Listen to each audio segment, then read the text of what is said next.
Yeah, hi everyone. It's a bit windy today in Sweden, so if you have noise in the mic, it's because of the wind. Um, but otherwise, it's sunny and kind of sunny, a little bit cloudy. I think it's supposed to rain later today, but we had such a heat going on the last week, so I think a bit rain would actually be nice, at least for the grass and the nature overall.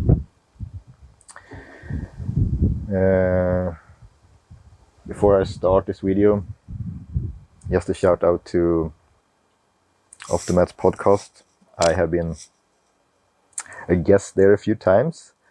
There, I was a guest on the 100th episode, which we had other BJJ practitioners over the world. We talked about training and the sport overall. It turned out to be a great episode, so I will leave a link in the description so you can listen to it, because it's a really good episode. And of course, if you want to hear more of me, I'm there as representing the brown belt. But I got this cool t-shirt in the mail yesterday, so yeah, shout out to Dante and Off the Mats podcast.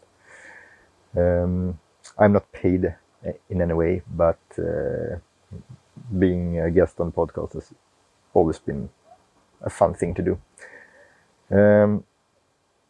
I was going to talk about BJJ and training today too, our summer training. I said we are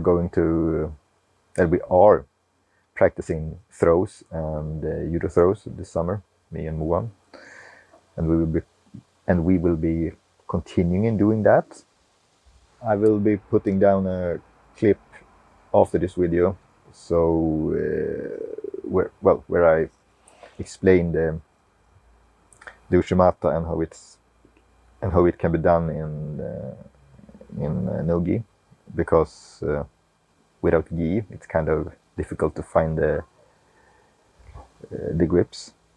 With that said, it's not my invention to do this. I have been checking the net and YouTube for other practitioners and how they do it, and Owen Livesley are doing a really good thing with the underhook and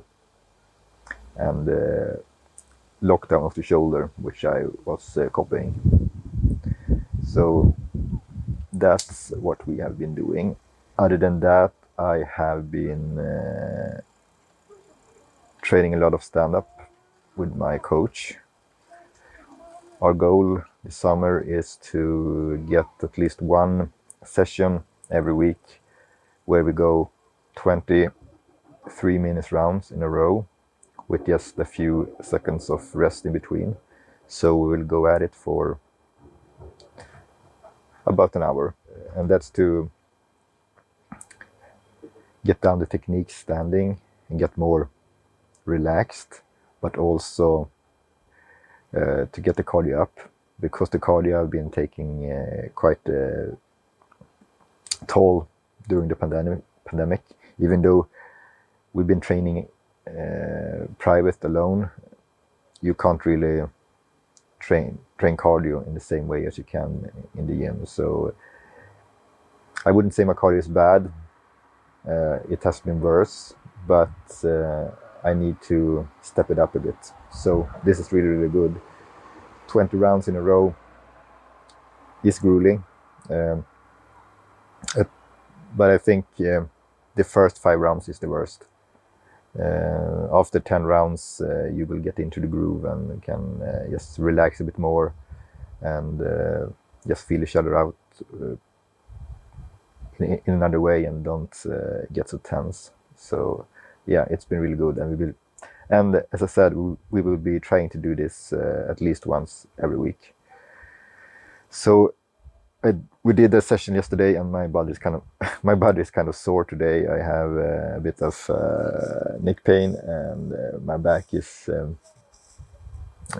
a bit stiff, but it's not bad. It's just because of the training. Anyhow, I will just start a clip, and that will explain what me and Mo have been doing with our training. So here we go. Yeah, this is what we have been figuring out about the Ushimata when it comes to Nogi. You go for the underhook and kind of lock down the shoulder instead of using the gi jacket. The same thing as with gi is the push and pull moment. You have to push the opponent forward and then initiate the throw when they push back. You circle out and lock out the shoulder and throw. So there is a kind of a tug of war always going on in stand-up. I try for a foot sweep here just to mess with the balance so I can go for the throw I want. I think we will be coming into a moment here which really show the shoulder lockdown. And as you can see, I go forward and go backward, and yeah, I messed that up. Gave my back. Bad call. But yeah, forward, backward, trying to make the opponent do what I want them to do. That was more of a ogoshi than a ushimata, which we was practicing last summer. So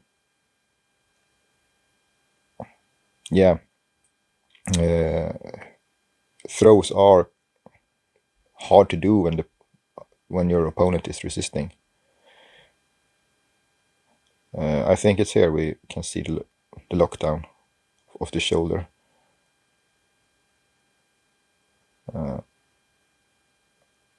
Yeah, here, there.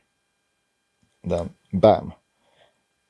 Because if you can get the underhook and can push on the shoulder and lock it down, you will mess with the balance.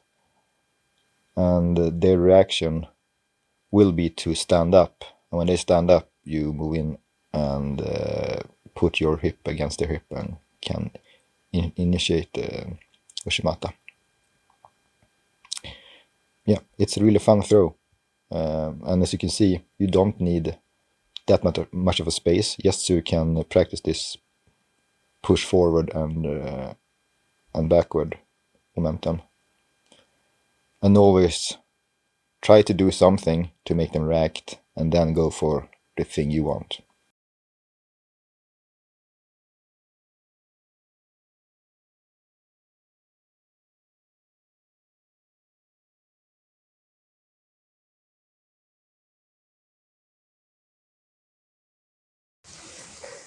Just as a final note, I will repeat again that this isn't our invention.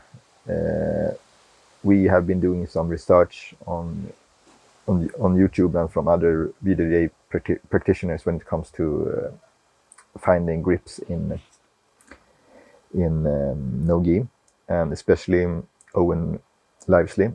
So if you want to find more stuff about doing judo throws in Nogi, check out the stuff he's doing, because it's really, really good. He has a good foot sweep too, which we will be practicing later on. But with that, I will just say bye for now. And of course, if you like the channel, subscribe, leave a like, leave a comment. Everything is appreciated. And I will be seeing you next week. Bye.